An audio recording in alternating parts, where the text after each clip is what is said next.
တော်ပါနဲ့ကစားပါအောင်ဝန်လင်းကတော့ဓာတ်ကိုခုတ်ချပြီးမကြသေးဘူးမိတော့ကကလေးပုံစံပြောင်းပြီးသွားပါပြီဝန်လင်းကကလေးကိုအစ်စန်နဲ့ကြီးနေပါတယ်ထိုးရာနဆိုးသားရဲ့မဟုတ်ပဲအပူကိုဖန်တီးပေးတဲ့မိတော့ဝင်းညင်ဆိုတာဝန်လင်းကချက်ချင်းပဲတိလိုက်ပါတယ် ဗီဒီယိုလေးမစခင် YouTube channel လေးကို like and subscribe လုပ်ခဲ့ပြီးတောင်းဆိုချင်ပါတယ် ဝန်လင်းကတော့အစ်ဆက်စွာနဲ့ပြောလိုက်ပါတယ်ထွက်သွားစမ်းသူကမိတော့ကိုကြော်ပြီးတော့ထွက်သွားပါတော့မယ်မသွားပါနဲ့ခလေးကညာလက်ကိုဖွင့်ရလိုက်တော့ဝန်လင်းရဲ့ရှေ့ကမြေကြီးကတုံခါလာပါတယ်မြေကြီးကရုတ်တရက်မြင့်တက်လာပြီးပေတစ်ထောင်လုံးမြင့်တဲ့နေရာကြီးတစ်ခုကဖြစ်လာကဝန်လင်းကိုရုတ်တရက်တားဆီးလိုက်ပါတယ်ဝန်လင်းကလည်းမြောင်ကျုပ်သွားပါတယ်သူ့ရဲ့ခန္ဓာကိုယ်ကရုတ်တရက်ပျောက်ကွယ်သွားပြီးပြန်ပေါ်လာတဲ့အခါမီးလောင်ကျွမ်းနေတဲ့မြေကြီးကနေကီလိုမီတာထောင်ပေါင်းများစွာဝေးသွားပါတယ်ခလေးကတော့မီးလောင်ကျွမ်းနေတဲ့မြေကြီးစွန်းကိုရောက်လာပြီးဝန်လင်းကိုကြည့်နေပါတယ်သူကရင်သူကတော့တလန်းမှမလန်းပါဘူးမီးလောင်ကျွမ်းနေတဲ့မြေကြီးထဲမှာပဲရွေလျားနိုင်ပါတယ်ခလေးရဲ့မင်းနဲ့နေရဲ့မျိုးလုံးများကတော့ဝန်လင်းကိုစိုက်ကြည့်နေပါတယ်ထိုမှောင်မိုက်တဲ့မျိုးလုံးတွေကအလွန်မှကြောက်စရာကောင်းပါတယ်သူကရုတ်တရက်အုပ်လိုက်ပြီးလက်နှစ်ဖက်ကိုဖျန်းကလေထဲကိုခုန်တက်သွားပါတယ်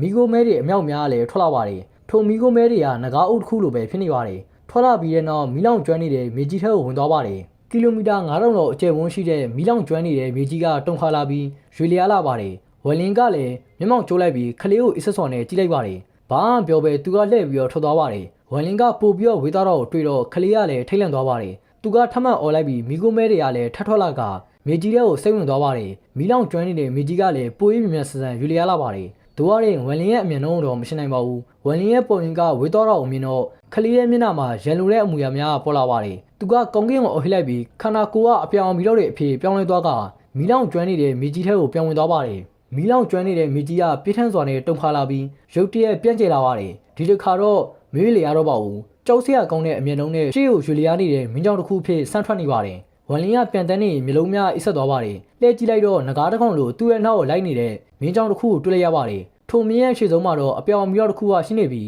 ခလေးရဲ့ထူးဆန်းတဲ့မျိုးလုံးကိုလည်းမြင်နေရပါတယ်တေးချင်းနေရပဲ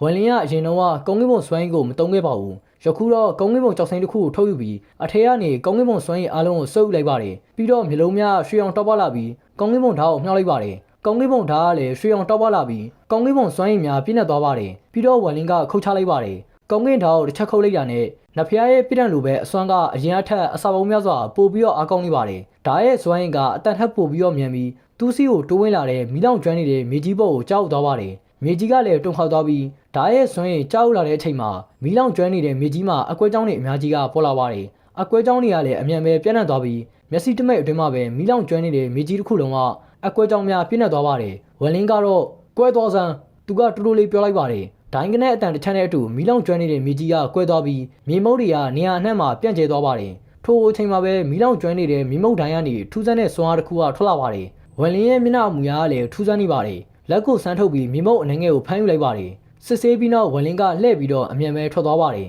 သူကထွက်သွားပြီးမကြခင်မှာပဲမြေမုတ်တွေကပြန်လည်ပြီးတော့စူးစီးလာပါတယ်မီးလောင်ကျွမ်းနေတဲ့မြေကြီးကလည်းမူလပုံစံပြန်ဖြစ်လာတာမကြပါဘူးခလေးကတော့ဝန်လင်းထွက်သွားတဲ့နေရာကိုကြည့်ပြီးအလွန်စိတ်ပြည့်နေတဲ့အမူအရာကိုပြသလိုက်ပါတယ်မတော်နဲ့ခလေးကရုတ်တရက်လက်ကြည့်လိုက်တော့သူ့စီကိုလာနေတဲ့အလေးတန်းတစ်ခုကိုတွေ့လိုက်ရပါတယ်ခလေးရဲ့မျိုးလုံးထဲမှာလည်းရုတ်တရက်ဝမ်းတောက်မှုများပြည့်နေသွားပါတယ်မီးလောင်ကျွမ်းနေတဲ့မြေကြီးကိုအဝေးကနေထားခဲ့နိုင်ပြီးနောက်ဝန်လင်းရဲ့မျက်နှာအမူအရာအလွန်ထိုင်းမိုက်နေပါတယ်မီးရဲ့ခလေးဝင်းညင်ကမီးဝင်းညင်မဟုတ်ဘူးဆိုတာသူကယခုတော့တေချာသွားပါပြီမီးဝင်းညင်ဆိုရင်ကောင်းကင်ဘုံဓာတ်ရဲ့ခုတ်ချက်နဲ့ပျက်စီးသွားမှာပါသူကရင်ကောင်းကင်ဘုံစွမ်းရည်ပါတဲ့တိုက်ခိုက်မှုကြောင့်ပြိုလဲသွားအောင်ပဲရှိပြီးဒိုင်ယာတစ်စုံတရာတော့မရခဲ့ပါဘူးမီးလောင်ကျွမ်းနေတဲ့မြေကြီးကပြက်အောင်မပျက်စီးဘူးကောင်းကင်ဘုံဓာတ်ရဲ့တိုက်ခိုက်မှုကြောင့်ပြိုကွဲသွားရုံပဲမီးလောင်ကျွမ်းနေတဲ့မြေကြီးကမြေမုတ်အစုလိုက်အပြုံလိုက်ကိုပေါင်းစည်းနေရပဲဒီနေရာကတကယ်ကိုထူးဆန်းတယ်မီးလောင်ကျွမ်းနေတဲ့မြေကြီးကပြိုကွဲသွားတာနဲ့မြေမုတ်တစ်ခုချင်းစီကဝိညာဉ်တစ်ခုလိုခံစားရတယ်အဲ့ဒါတွေကဝိညာဉ်အပိုင်းစားတွေဖြစ်နိုင်တာဝန်လင်းကရုတ်တရက်ရက်လိုက်ပြီးနောက်ကိုလှည့်ကြည့်လိုက်ပါတယ်ဝန်လင်းရဲ့နောက်ကျောပန်းကနေအတန်ရဲ့အော်တန်တစ်ခုကထွက်ပေါ်လာပြီးနောက်ပျော်ရွှင်တဲ့ရေတန်တစ်ခုကလည်းထွက်လာပါတယ်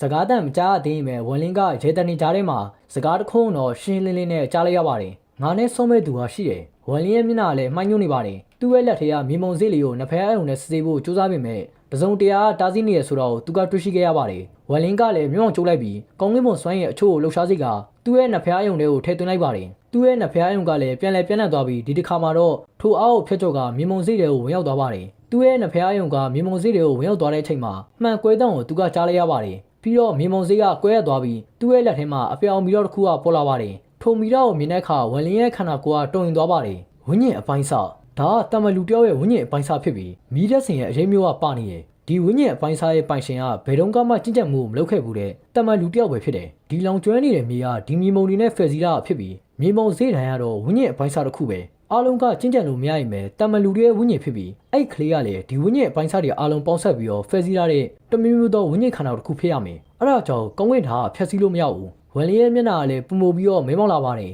မီတော့နောက်တစ်ချိန်ကြည့်လိုက်ပြီးတော့မြေမုံဈေးတွေကိုပြန်ထည့်လိုက်ပါတယ်အပြောင်မီတော့ကပြန်ဝင်သွားတဲ့အချိန်မှာမြေမုံဈေးပေါ်ကအကွက်ကြောင်များကလည်းပြန်ပိတ်သွားပါတယ်သူ့ရဲ့ညာလက်ကိုဝင်လိုက်တော့မြေမုံဈေးကလောင်ကျွမ်းနေတဲ့မြေစီကိုပြန်လဲပြီးတော့ပြန်တန်းသွားပါတယ်စစ်ထူကဝိညာဉ်အပိုင်းစားတွေဟာကျင့်ချက်ချင်းဂျိုကဘာတလင်းကြောက်ထဲမှာရှိတယ်လို့ငါ့ကိုပြောခဲ့တယ်ဒါဆိုရင်ဘာလို့ဝင်ပေါက်မှာတယ်ဝိညာဉ်အပိုင်းစားတွေကိုငါတွေ့နေရလဲငါရဲ့ဝိညာဉ်အပိုင်းစားကလည်းဒီလိုတက်ရှိပုံစံထဲမှာရှင်းနေနိုင်တာလားဝန်လင်းကမြောင်ကျုပ်ပြီးရှေ့ကိုပြန်တက်လာပါတယ်ဟင်းသားဗရာဂူဘိမန်အရန်ကိုကြီးမားပါတယ်လောင်ကျွမ်းနေတဲ့မြေကိုထားခဲ့ပြီးတော့ဝန်လင်းကဥဒိယတစ်ခုရွေးချက်ကအမြန်ပဲပြတ်တန်းသွားပါတယ်ဟင်းသားဗရာဂူဘိမန်ရှုခင်းကအပြင်ဘက်နဲ့မတူညီပါဘူးတောင်နေမြစ်တွေရှိပြီးဝိညာဉ်စွမ်းရည်တွေကလည်းအလွန်မှတိတ်သေးပါတယ်ထိုနေရာဝိညာဉ်စွမ်းရည်ကအပြင်အားထက်အစာအုံးများစွာပုံမှုပြီးတော့တိတ်သေးပါတယ်ဂိုင်းများစုရဲ့ဝိညာဉ်စွမ်းရည်စုဆောင်းတဲ့ဖွဲ့စည်းပုံတွေကတော့ထိုကဲ့သို့အကျိုးတရားမှုမျိုးမဖြစ်စေနိုင်ပါဘူးတုံးရဲ့အကြာမှာတော့ဥက္ကခဲပြန်လို့ပဲဝယ်လင်းကဂူဘိမန်ရဲ့အတွင်းပိုင်းအနှိမ့်မှာပြန်တန်းနေပါတယ်။သူကရင်3ရက်ကြာပြီးတဲ့နောက်မှာတော့ဝယ်လင်းကနေနမဲကိုတော့မတွေ့ရှိသေးပါဘူး။ယခုချိန်မှာသူကမြခင်းပြင်တစ်ခုမှပြန်တန်းနေပါတယ်။မြခင်းပြင်ရဲ့အစိမ်းရောင်မျက်ရည်ရလေအစုံမရှိဆက်သွားနေတဲ့ပုံရပါတယ်။ပြီးခဲ့တဲ့3ရက်အတွင်းသူက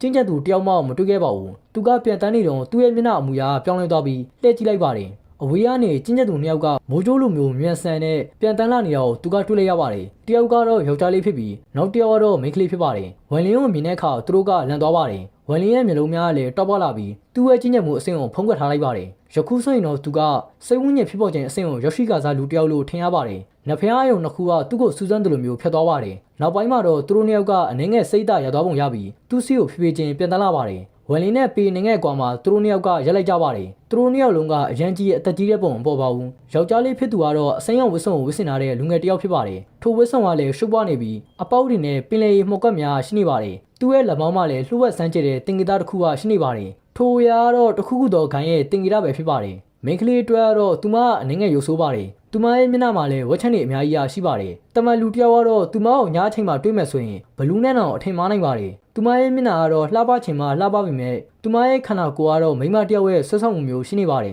သူမရဲ့မျက်နှာကိုလစ်လို့ရှူလိုက်မယ်ဆိုရင်သူမမှာဆွဆောက်မှုတစ်မျိုးရှိတဲ့ဆိုတာကိုတော့ညင်းလို့မရပါဘူးဝန်လင်းနဲ့ပေရပုံးများစွာအကောက်ဝေးမှာရှိနေတော့အမျိုးသားအော်ဟစ်လိုက်ပါတယ်ငါနာမည်ကမူယုံပြန်မှာရှေ့ရမိတ်ဆွေမင်းကဘာလုပ်လဲဆိုတာသိချင်ပါတယ်ဝန်လင်းကတော့တင်းငင်နေပြီးအပြုံးတစ်ခုကိုပြောလိုက်ပါတယ်ငါချင်မှုပါချင်မှုဆိုတာကတော့ဝန်လင်းကစိတ်ဝိညာဉ်တန်းစင်ကိုင်းကိုဝင်ရောက်တော့ကအသုံးပြုခဲ့တဲ့နာမည်ဖြစ်ပါတယ်ဝန်လင်းကသူတို့ရဲ့ကျင့်ကြံမှုအဆင့်ကိုတစ်ချက်ကြည့်လိုက်တာနဲ့သိနိုင်ပါတယ်လူငယ်ကတော့စိတ်ဝိညာဉ်ဖြစ်ပေါ်ခြင်းအလဲအဆင့်မှာရှိနေပြီးအမျိုးသမီးကတော့အစောပိုင်းအဆင့်မှာရှိနေပါတယ်ဟင်းသားဗရာဂူဘိမန်အပြင်ဘက်မှာသူတို့ကအင်အားကြီးတယ်လို့သတ်မှတ်ခံရနိုင်ပေမဲ့လူများပြားတည်ဆုံခဲ့ရတဲ့ဟင်းသားဗရာဂူဘိမန်ရဲ့အတွင်းမှာတော့အားနည်းနေတဲ့ပုံရပါတယ်ဟင်းသားဗရာဂူဘိမန်ကိုဖိလင်းတဲ့အချိန်မှာသူတို့ကဟင်းသားဗရာနိုင်ငံတွေကိုရောက်နေကြပြီးဖြစ်လို့တာဝင်ခွင့်ရခဲ့ကြတာဖြစ်ပါတယ်ရက်အနေငယ်သာနောက်ကျပြီးတော့ရောက်လာခဲ့မယ်ဆိုရင်တော့ဝင်ခွင့်မရနိုင်ပါဘူးမူယုံရွံကတော့ဝန်လင်းကိုတေချာကြည့်ပြီးမိတ်ဆွေကစိတ်ဝိညာဉ်ဖြစ်ပေါ်ခြင်းအဆင့်ကိုရောက်ရှိပြီးသွားပြီလားသူကမေးလိုက်ပါတယ်အမျိုးသမီးကတော့ဝန်လင်းကိုအစ်ဆက်စွာနဲ့ကြည့်နေပါတယ်ဝန်လင်းကတော့ပြုံးလိုက်ပြီးစိတ်ဝိညာဉ်ဖြစ်ပေါ်ခြင်းအဆင့်ကိုတော့ရောက်ပြီးပါပြီဝန်လင်းကလည်းပြန်ဖြေလိုက်ပါတယ်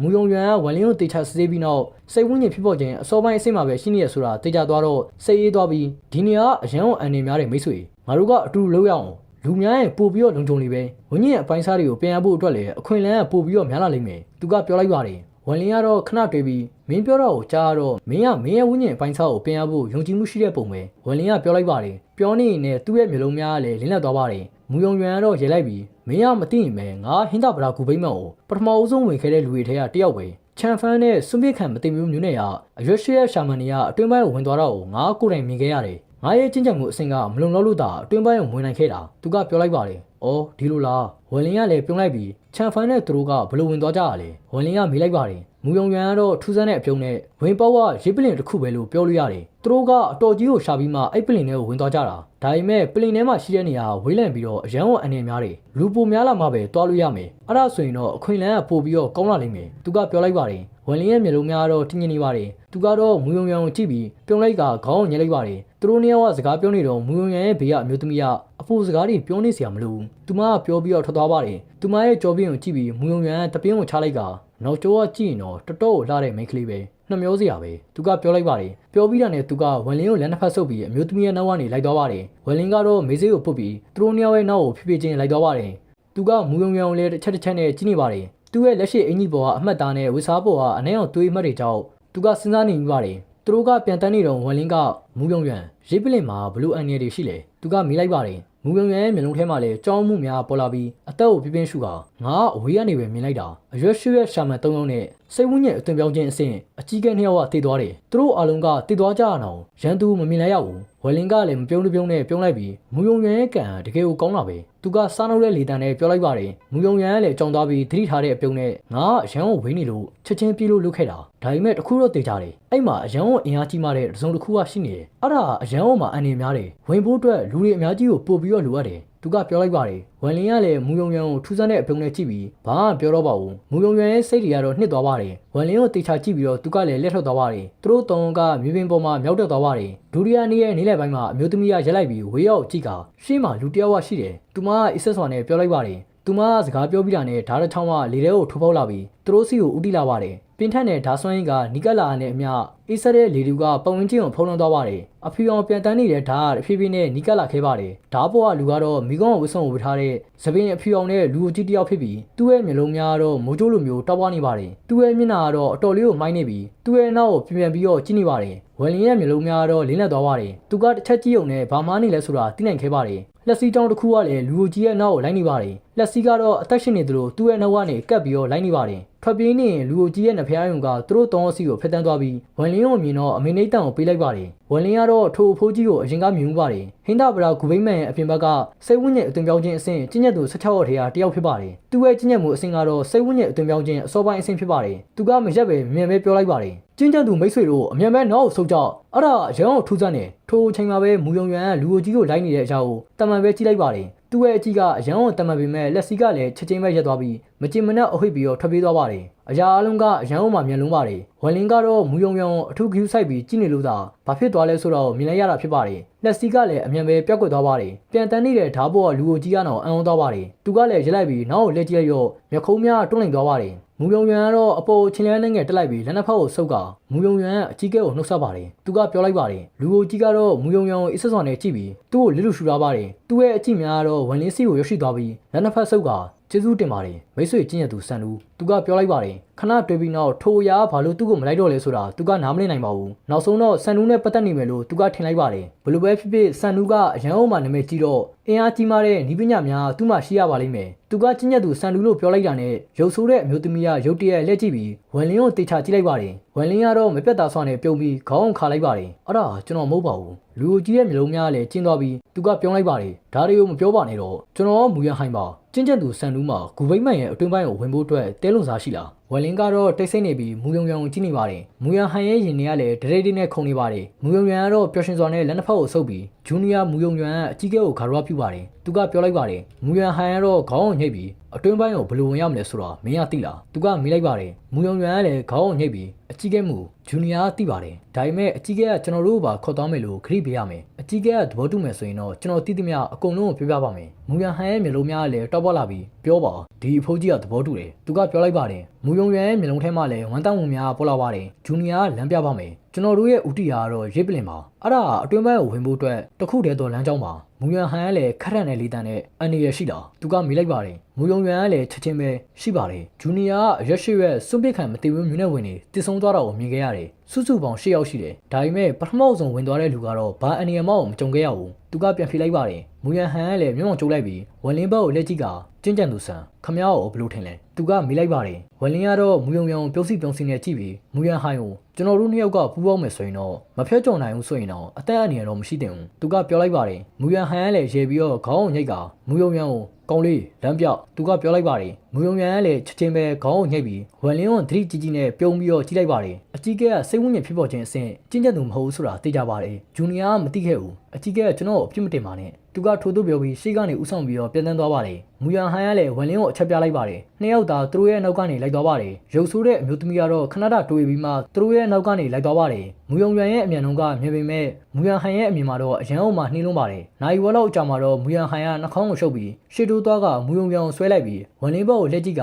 ကျဉ်ကြံသူဆန်ခမ ्या နဲ့ကျွန်တော်ကတယောက်စီကိုခေါ်သွားပြီးရစ်ပလင်စီကိုအမြဲဆုံးသွားကြမယ်ကျွန်တော်တို့ကနှင်းနေမယ်ဆိုရင်ကျဉ်ကြံချင်းဂျိုးကပါတလင်းကြောက်ကကွဲသွားမယ်ဆိုရင်ကျွန်တော်တို့အားလုံးကဒီနေရာမှာတည်ကြရမှာသူကပြောလိုက်ပါတယ်ပြောပြီးတာနဲ့သူကမူယုံယံကိုကင်ပြီးရုတ်တရက်အမြန်နှုန်းကိုတိုးကဝေးရောက်ပြောက်ကွက်သွားပါတယ်ဝန်လင်းရဲ့မျိုးလုံးများကလည်းတောက်ပေါက်လာပါတယ် သူ့ရဲ့ညာလက်ကိုလှုပ်လိုက်တော့ရုပ်ဆိုးတဲ့အမျိုးသမီးကိုရုတ်တရက်ထူးဆန်းတဲ့စွမ်းအားတစ်ခုကဝန်းရံခံလိုက်ရပါတယ်ဝန်လင်းကလည်းသူမကိုခေါ်သွားရင်ဝေရောက်ကိုပြတ်တန်းသွားပါတယ်အကြီးကဲကဆန်နူးလာအမျိုးသမီးကတော့ဝန်လင်းရဲ့နောက်မှာရှိနေပြီးသူမရဲ့မှုကြိုက်တဲ့အနမ်းတချို့ကလည်းဝန်လင်းရဲ့နှာခေါင်းထဲကိုဝင်လာပါတယ်ဝန်လင်းကတော့တင်းငိမ်စွာနဲ့အဲ့ဒါငါပဲအမျိုးသမီးကလည်းခဏတွေ့ပြီးမှရုတ်တရက်အကြီးကဲမူယုံယုံသတိထားပါထို့သို့ပြောပြီးသူမကတိတ်ဆိတ်သွားပါတယ်ဝန်လင်းနဲ့မူယံဟိုင်တို့ကအရန်အုံမှမြင်ပါတယ်မူယုံယံရဲ့လမ်းပြမှုနဲ့သူတို့ကမြေပြောင်းကိုအမြင်ပဲဖြစ်ကျော်သွားပါတယ်တုံရဲ့အကြာမှာတော့သူတို့ရဲ့အောက်မှာမျက်စိတဆုံမြင်နိုင်တဲ့တောင်တိုင်းတစ်ခုကပေါ်လာပါတယ်တောင်တိုင်းရဲ့အပေါ်မှာတော့ကြီးမားတဲ့မှောင်မိုင်းနေတဲ့တိမ်တိုက်ကြီးတစ်ခုကရှိပါတယ်ထိုမှောင်မိုင်းနေတဲ့တိမ်တိုက်ကအဆက်မပြတ်လှုပ်ရှားနေပြီးကျောင်းမဖွယ်ရအမှုတ်တက်များကိုလည်းထုတ်လွှင့်နေပါတယ်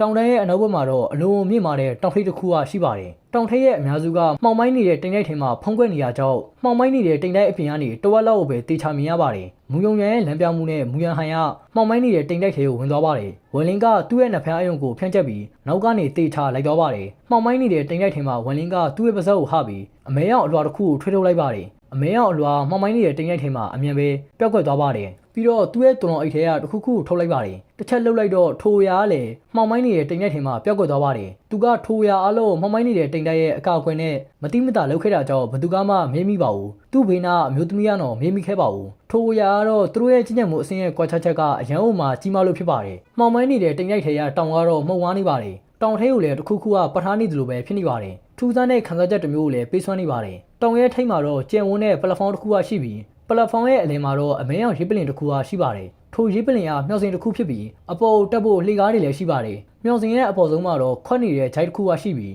ထိုထဲမှာတော့အမဲရောင်မြခိုးများဝင်နေပါတယ်မူရန်ဟန်ကလည်းမူယုံယံကိုခေါ်ပြီးရေးပလင်ပေါ်ဆင်းသက်လာပါတယ်ဝမ်လင်းကလည်းသူတို့ရဲ့နောက်ကနေဆင်းလာပါတယ်ရေးပလင်ပေါ်မှာတော့သွေးကွက်6တွေကိုမြင်ရပြီးသွေးနှံ့တွေကလည်းဆွဲနေတော့မှဖြစ်ပါတယ်တခါတရံမှာတော့တူဝူအော်တန်များကိုကြားနေရပါတယ်ဝမ်လင်းကဆင်းသက်ပြီးနောက်အမျိုးသမီးကိုလှုပ်ပေးလိုက်ပြီးသူ့ရဲ့မျိုးလုံးများကလည်းတောက်ပွားလာပါတယ်ပုံဝင်းချင်းကိုကြည့်ပြီးတဲ့နောက်ထိုနေရာကစစ်ထူနန်ပြောခဲ့တဲ့နေရာနဲ့အတော်လေးကိုကွာခြားနေရဆိုတော့သူကသတိထားမိသွားပါတယ်စစ်ထူနန်ပြောခဲ့တဲ့ရေးပလင်ကတောင်ထိပ်မှာမဟုတ်ပဲတောင်တွေဝင်းရံထားတဲ့ဂျိုင်ဝမ်ထဲမှာရှိတယ်လို့ပြောခဲ့တာဖြစ်ပါတယ်ဝမ်လင်းရဲ့မျိုးလုံးများကလည်းအိပ်ဆက်သွားပါတယ်မူရန်ဟိုင်ကလည်းသူ့ရဲ့နှဖျားယုံကိုဖြန့်ကျက်လိုက်ပြီးပုံဝင်းချင်းကိုကြည့်လိုက်ပါတယ်ပြီးတော့မူယုံရန်ဒါမင်းပြောတဲ့ရေးပလင်လားကျွန်တော်ကတော့ခရိုဆာကီပါနောက်ဗီဒီယိုမှာပြန်တွေ့ကြတာပေါ့အဆုံးထိကြည့်ရှုပဲအတွက်အားလုံးကျေးဇူးအထူးတင်ရှိပါတယ်